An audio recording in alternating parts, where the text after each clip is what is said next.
Even as investigating agencies hunt for the four suspects in Hyderabad blast case, Headlines today has managed to trace the hideouts of two of those. Tabrez and Waqas are believed to have lived in the South Mumbai flat for about 1 year between January 2011 and January 2012. There is a strong suspicion that the blueprint of Hyderabad blast could have been drawn out here. Both Tabrez and Waqas were allegedly also involved in the Pune blast. But before ATS could trace them to these blasts, they had already fled.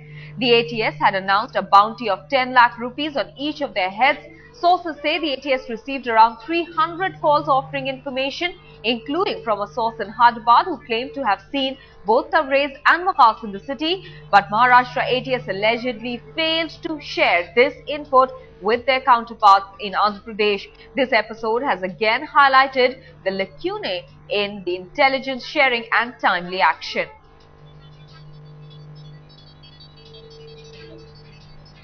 Hyderabad में हुए बम धमाकों के तार धीरे धीरे खुलना शुरू हो गए हैं। जो तीन संदिग्ध बताए गए उसमें तबरेज, वकास और मंजर, उसके साथ साथ जिनके इशारों पे उन्होंने किया था भटकल बंदे, उनके बारे में साफ तौर पे पता चल चुका है।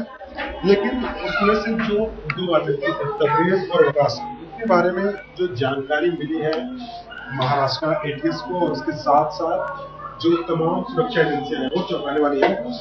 मैं बताना चाहूंगा आपको, जनवरी 2011 से लेकर दिसंबर 2011 ये वो समय था जबकि भाईखला के हबीब बिल्डिंग के इसी फ्लैट में, फ्लैट नंबर तीसरा मंजिला है, रूम नंबर 53 है, यहाँ पे जो वकास और तबरेज जो कि आजमगढ़ का रहने वाला है, वो इसी जगह पर रहते थे। इस बारे में जानकारी मिली थी सुरक्षा एजेंसियों को, जिसके बाद एटीएस ने इस फ्लैट को सील कर दिया था। तबरेज और वकास इसी फ्लैट में रहते थे और 2011 दिसंबर तक पूरे 12 महीने यहाँ पे रहते वो। ये वही जगह थी भाईखला, जो कि मुंबई, दक्षिणी मुंबई का पॉश इलाका माना जाता है। इस बिल्डिंग के इस फ्लैट में रहते थे यहाँ पे वो, और इसके बारे में जब जानकारी मिली तो वो यहाँ से भाग गए थे, पुणे में रहते थे वो।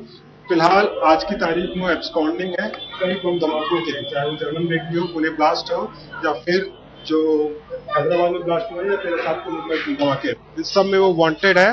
पुलिस लगातार उनकी छानबीन कर रही है, एटीएस ने उनकी तस्वीरें जारी कर दी है। लेकिन सवाल यही खड़ा होता है कि अगर इतनी पुख्ता जानकारी थी सुरक्षा एजेंसियों के पास तो तुरंत इस पे क्यों नहीं कदम उठाए गए, या फिर अगर इस तरह की लापरवाही सुरक्षा एजेंसियां बरतती रहेंगी तो उसका शिकार कब तक आम आदमी होता रहेगा।